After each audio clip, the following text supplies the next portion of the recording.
Good morning, students. Welcome to you in your political science class. As you know, in our last class, we started our chapter 4, Contemporary South Asia. In that part, I was telling you what is South Asia.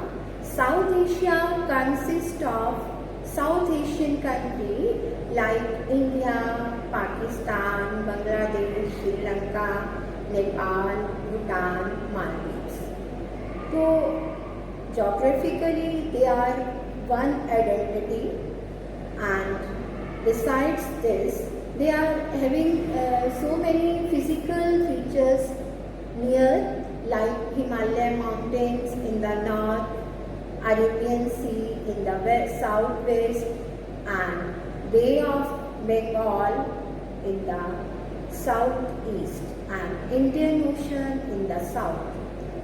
So earlier in our earlier classes we discussed about democracy in Pakistan, military rule and democracy both. Military rule and democracy in Pakistan, in Bangladesh, Nepal and Sri Lanka. Now today in this class we are going to start our this part, India-Pakistan conflict. First of all, India and other neighbors. What type of relation is there of India with its other neighbors like Bangladesh, Maldives, Nepal, Sri Lanka, Bhutan? Peace and cooperation among South Asian countries. So we are going to start first of all the India and Pakistan conflict. You know, India's part was Pakistan. There was partition problem. In 1947, Pakistan partitioned and Pakistan came into being as a partition of India. So up to this part, we were talking about the internal conflict and in the one country of South Asia, or struggle for setting up democracy. In this part, our main discussion is there on conflict with other countries among South Asian parts, India and Pakistan. You know, Pakistan is one of our neighboring countries. So partition के बाद जैसे ही पाकिस्तान बना तो there were wars between India and Pakistan in 1947 to 48, then 1965, 1971 and Kargil War, July 1999. So in 1947 and 1948 war, Pakistan ने India का कश्मीर का एक part occupy कर लिया एंड उसको नाम दे दिया PoK, that is Pakistan acquired Kashmir. और लेटर ऑन क्या हुआ कि कश्मीर का एक पार्ट तो पाकिस्तान के पास चला गया पीओके के नाम से, और one part was a part of Indian province, Jammu and Kashmir, divided by its LOC, line of control. तो इसके द्वारा अब ये पार्ट जो था वो अलग हो गया. 1971 का then there was war between two in 1965. In 1971 war, India won the war, but beside this, the Kashmir issue remained unsettled. अभी भी कश्मीर का जो इशू था, that was unsettled. खाली जम्मू कश्मीर से रिलेटेड भी इंडिया की पाकिस्तान के साथ प्रॉब्लम नहीं थी.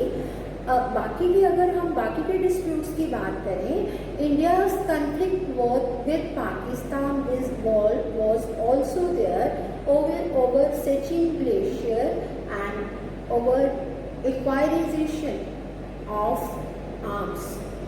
वेपन्स को लेकर सेचिन ग्लेशियर को लेकर भी दोनों के बीच में जो ट्रबल था वो था। जैसे कि आर्म्स रेस के लिए सबसे पहले जैसे ही इंडिया ने 1998 में पोखरान में न्यूक्लियर टेस्ट किया, पोखरान इंडिया ने पोखरान में जैसे ही न्यूक्लियर टेस्ट किया तो उसके बाद पाकिस्तान ने भी अपना चिंगेरी हिल में अपना न्यूक्लियर टेस्ट किया। तो और डायरेक्ट वॉर के तो जैसे ही न्यूक्लियर टेस्ट हो गए तो उन्होंने न्यूक्लियर वेपन्स बना, न्यूक्लियर टेस्ट होने के बाद दोनों का डायरेक्ट वॉर के चांसेस तो ख़त्म हो गए। लेकिन उसके बावजूद भी दोनों कंट्रीज़ की गवर्नमेंट जो है they are suspicious of each other. India जो है वो पाकिस्तान को ये ब्लेम देता है कि जो पाकिस्तान है वो पीओके अपनी जो और बाकी के कुछ और पार्ट्स में कुछ टेररिस्ट एक्टिविटी को बढ़ावा दिया। तो before and for this so many time borders पे, जो बॉर्डर एरियाज में कई बार सीज फायरिंग जैसे इंसिडेंट होती हैं और तो कई बार जो हमारे जो सोल्जर्स हैं they are being killed by the Pakistani troops.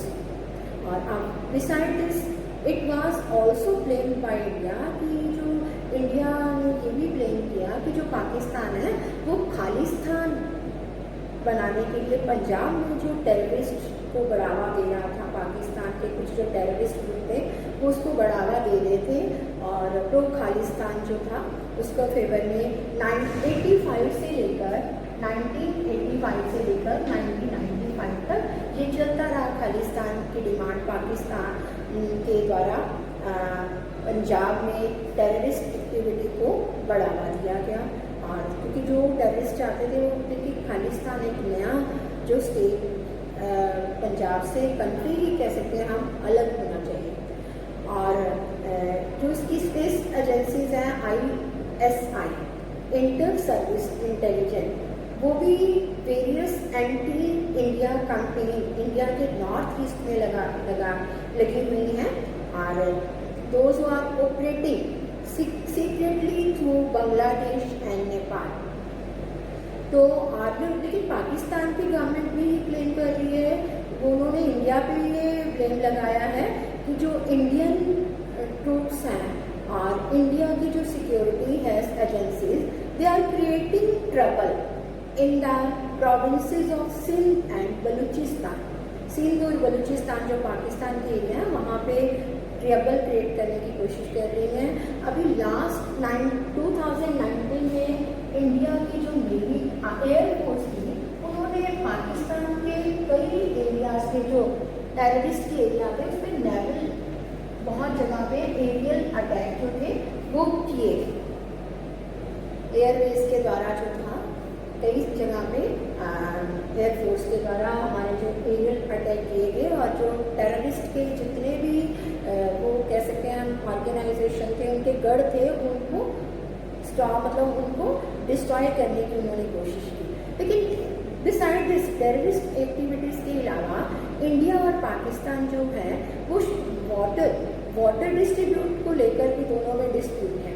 जैसे कि अंटिल 1960 दे वर लॉ जो डिस्प्यूट था that was the use of the Indus basin, Indus river के जो इंडस बेसिन पे था। और 1960 में वर्ल्ड बैंक ने एक ट्रीटी, वर्ल्ड बैंक के कहने पर एक ट्रीटी साइन हुई दोनों के बीच में, जिससे कि इंडस वाटर जो था treaty, this treaty was known as Indus water treaty which has been signed, जिसे ये लिखा हुआ था कि water of the Indus river will be used by both the countries, दोनों कंट्रीज के द्वारा जो वो यूज़ होगा। देयर आर स्टिल, लेकिन ठीक है कि ये वाटर दोनों यूज़ कर रहे हैं, there are still some minor differences over interpretation of Indus water treaty. अभी भी कुछ थोड़े से डिस्प्यूट्स उसको लेकर हैं और two countries are not in agreement over the demarcation line inserted in the Rhine of Kutch.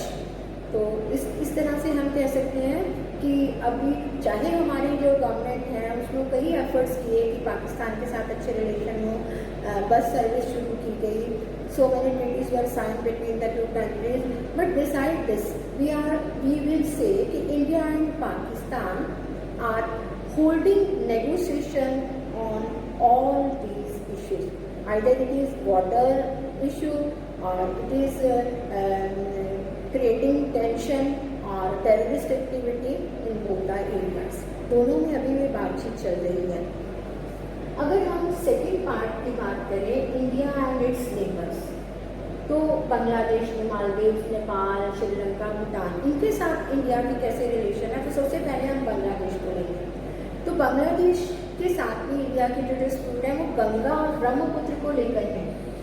तो गंगा और ब्रह्मपुत्र को लेकर दोनों के वाटर डिस्प्यूट्स जो हैं वो हैं, और इसके साथ साथ इंडिया जो है that is unhappy with Bangladesh denial. Bangladesh मना कर रहा है किस चीज़ के लिए, इलीगल इमिग्रेशन टू इंडिया, और इट्स सपोर्ट कि Bangladesh is giving support for anti India Islamic fundamental groups. कितने सारे जो एंटी इंडिया फंडामेंटल ग्रुप्स हैं इस्लामिक, उनको वो बांग्लादेश सपोर्ट कर रहा है, this is blamed by India. और उसके बाद Bangladesh is also giving refusal to Indian troop, to aloe Indian troop to move through its territory. अपनी टेरिटरी में मूव नहीं करने दे रहा इंडियन ट्रूप्स को through north east India, not to its decision not to export natural gas to India.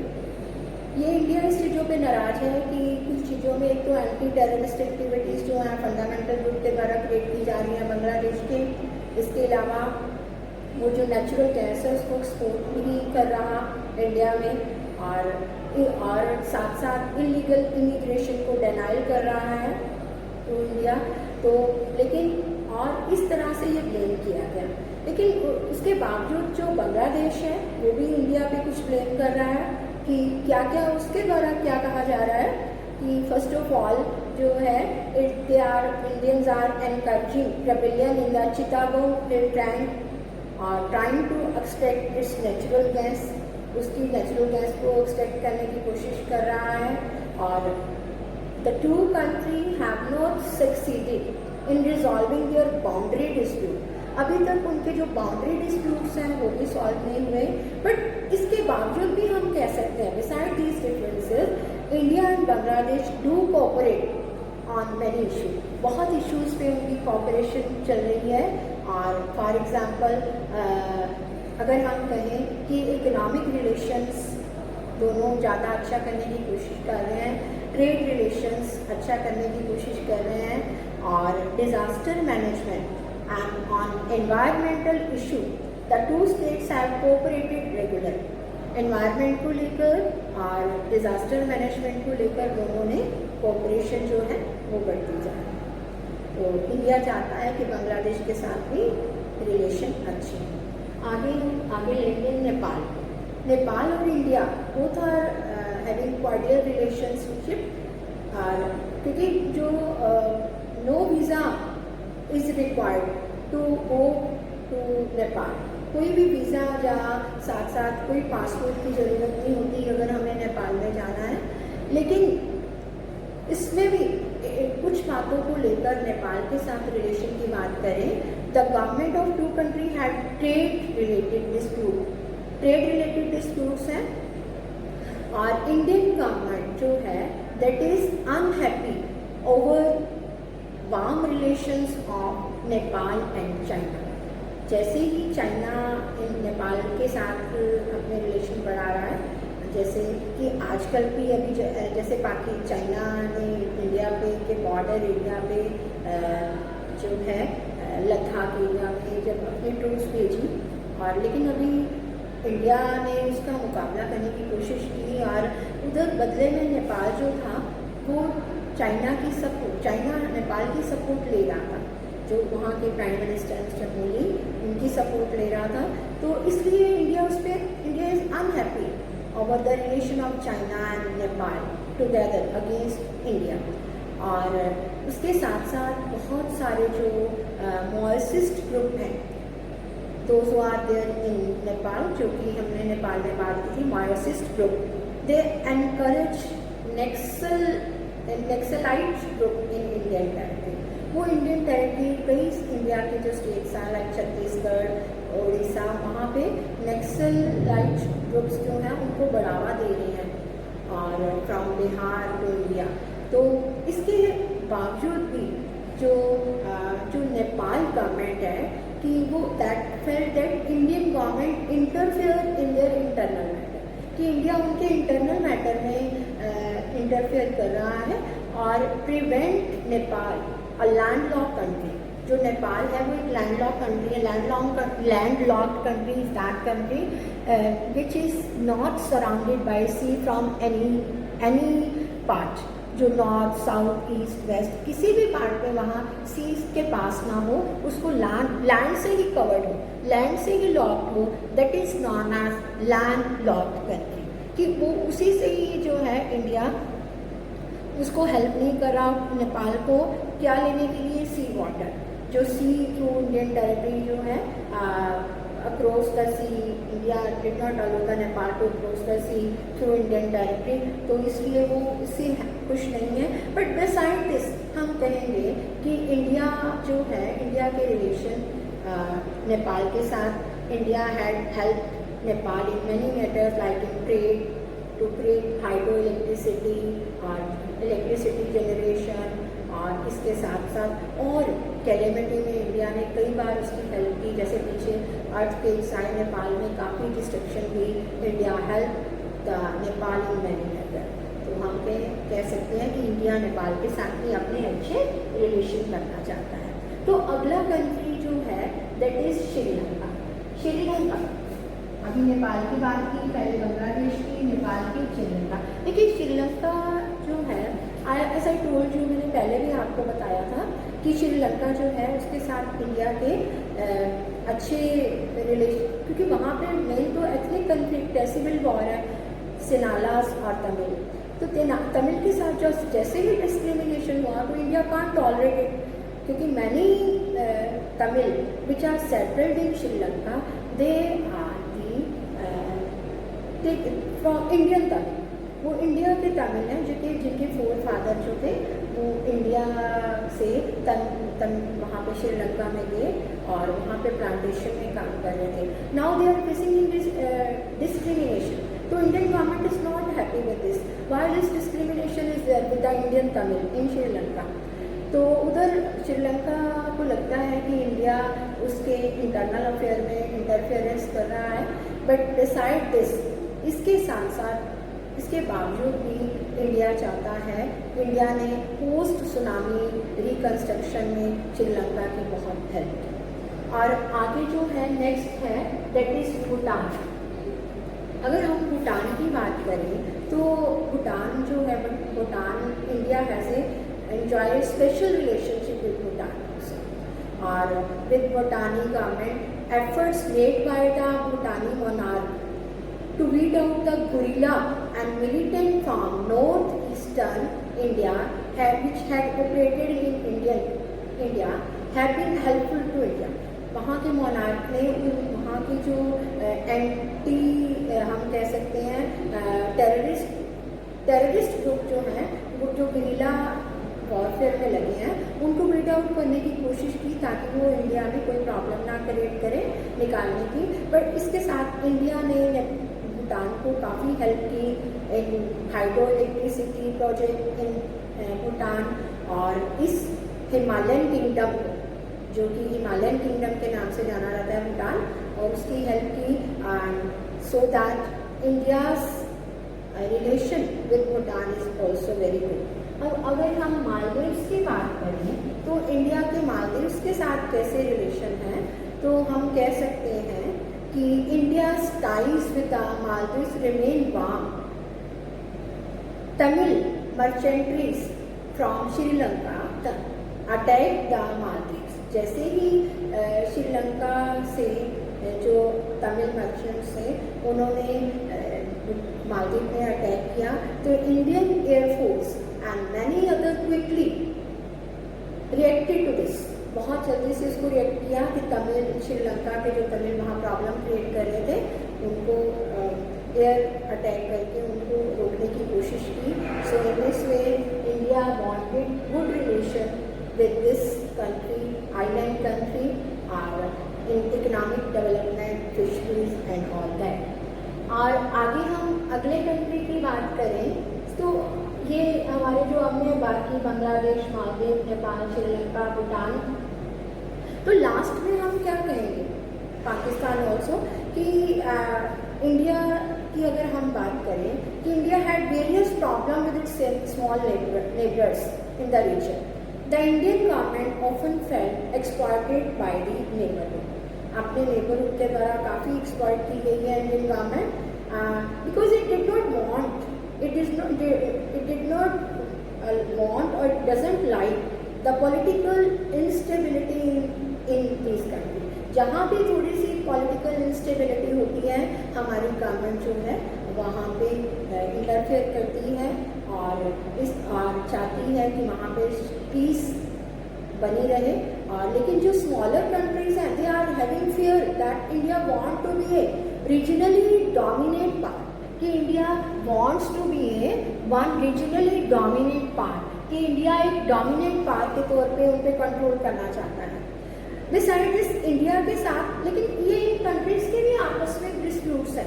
For example Nepal, Bhutan, दोनों के, नेपाल का और भूटान का, उधर से बांग्लादेश का और साथ साथ म्यांमार का, इन सब के भी आपस में डिस्प्यूट चल रहे हैं। और बांग्लादेश, नेपाल का कुछ चीज़ों को लेकर, कुछ डिफरेंसेस को लेकर इनके भी आपस में डिस्प्यूट्स हैं। लेकिन the major conflict and differences are between India and others, partly because of the geography of the region in which India is located centre. ज़्यादातर रिलेशन जो इंडिया और बाकी कंट्रीज़ के हैं वो इस करके स्टैंड हैं बिकॉज ऑफ जोग्राफिकल उसकी कंडीशन की वजह से it is centrally located and is the only country that borders the others. अगर हम इंडिया का मैप देखें यू विल सी कि कैसे इंडिया जो है नेपाल, भूटान और उसके साथ साथ श्रीलंका, पाकिस्तान, चाइना, ये सारे कंट्री कितने इंडिया के पास पड़ते हैं, तो कि इंडिया इनमें सेंट्रली लोकेटेड है। अब हम now we are going to start last part, peace and cooperation. तो जब इंडिया के रिलेशन और साउथ एशियन कंट्री के हम रिलेशन की बात कर रहे हैं तो how the relation can be good, what are the efforts made by the Indian government और South Asian country to promote relation. तो इसके लिए क्या है कि पीस एंड कोऑपरेशन बढ़ाने के लिए सार्क वाज सेटअप। सार्क की फुल फॉर्म क्या है? South Asian association of regional cooperation. Regional cooperation को बढ़ाने के लिए ये जो था सार्क 1985 में सेटअप किया। This was setup in 1985 to promote cooperation among South Asian countries। उसके बाद साफ्टा जो है इसकी फुल फॉर्म है south Asian free trade agreement. South Asian free trade agreement जो था वो सेटअप किया गया इनके कंट्रीज़ के बीच में ताकि ट्रेड जो है वो फ्री होना चाहिए। उसी के बाद ये सेटअप किया गया, लेकिन उसके बावजूद भी हम कह सकते हैं कि ये जो आइडिया था साफ्टा का एग्रीमेंट जो था वो साइन 2004 में हुआ। दिस वाज साइंड इन 2004 और इसका एम था कि ट्रेड टैरिफ जो है उनको लो किया जाए, ट्रेड टैरिफ। लेकिन ये कब इम्प्लीमेंट हुआ? It was setup in 2004, it was implemented in 2006 में इम्प्लीमेंट किया गया ताकि जो ट्रेड के ऊपर टैरिफ है वो लो हो। और हम कह सकते हैं some of our neighbouring countries fear that SAFTA is a way for India to invade their market। उनको लगता है, हमारे नेबर्स कंट्रीज को लगता है कि ये तरीका है जिससे इंडिया उनकी ट्रेड पे कंट्रोल करना चाहता है. India think there are real economic benefit for all them through SAFTA. India को लगता है कि इससे तो सारों को फ़ायदा होगा. इंडिया कोई ट्रेड की डोमिनेशन नहीं करना चाहता थ्रू साफ्टा. और इस तरह से हम कह सकते हैं कि चाहे India and in the end we can say although India and Pakistan relations seems to be story of endemic conflict and violence, लेकिन उसके बावजूद भी चाहे कन्फ्लिक्ट दोनों में रहे but beside this our government tried to maintain good relation. Time to time जो हमारी गवर्नमेंट आई उन्होंने, जैसे कि अटल बिहारी वाजपेयी की जो गवर्नमेंट हुई, उन्होंने पाकिस्तान के साथ अच्छे रिलेशनशिप कायम करने की कोशिश की गई. इंडिया ने पाकिस्तान के साथ अच्छे रिलेशन कायम करने की कोशिश की. So many efforts were made by our leaders like Atal Bihari Vajpayee, and bus services were being started. Not only this, now visa have become more easily available of Pakistan. और but इसके साथ साथ इसके बावजूद भी हम कहेंगे कि चाइना और यूएस की बात करें, China and US also remain key player in the South Asian politics. Either they are not a part of South Asia, but they are playing important role in the South Asia. और China के India के साथ जो relation है and पहले बहुत अच्छे रहे, लेकिन अभी कुछ टाइम से चाइना फिर लद्दाख में की टेरिटरी के में अटैक उसकी फोर्सेस करना चाहती हैं और उस एरिया को गेन करना चाहती हैं. और उधर अगर हम अमेरिका की बात करें, American involvement in the south Asia have increased after the cold war. और अमेरिका जो है वो चाहता है, और इंडिया के रिलेशन भी अमेरिका के साथ अच्छे हुए हैं अभी recently. And as the president of US is having good relation with our Indian prime minister. तो लेकिन इसके बावजूद भी हम कह सकते हैं कि जैसे ही इकोनॉमिक रिफॉर्म्स हुए हैं, लिबरलाइजेशन की पॉलिसी फॉलो हुई है, तो अमेरिका जो है वो साउथ एशिया में उसकी डेप्थ पार्टिसिपेशन हो गई है. The large south Asian country and had close relation with America, and due to as America also wanted close relation with South Asian country due to its huge size and population, huge size of the population and the market of the region. इससे भी America को लगता है कि वो interfere करे उसकी. और लेकिन एंड हम क्या करेंगे कि इंडिया चाहता है कि in South Asia there should be good relationship with country. But main part जो है all depends on the government and the people of the region. All of you are supposed to read the chapter, complete the assignment and do your work side by side, revise it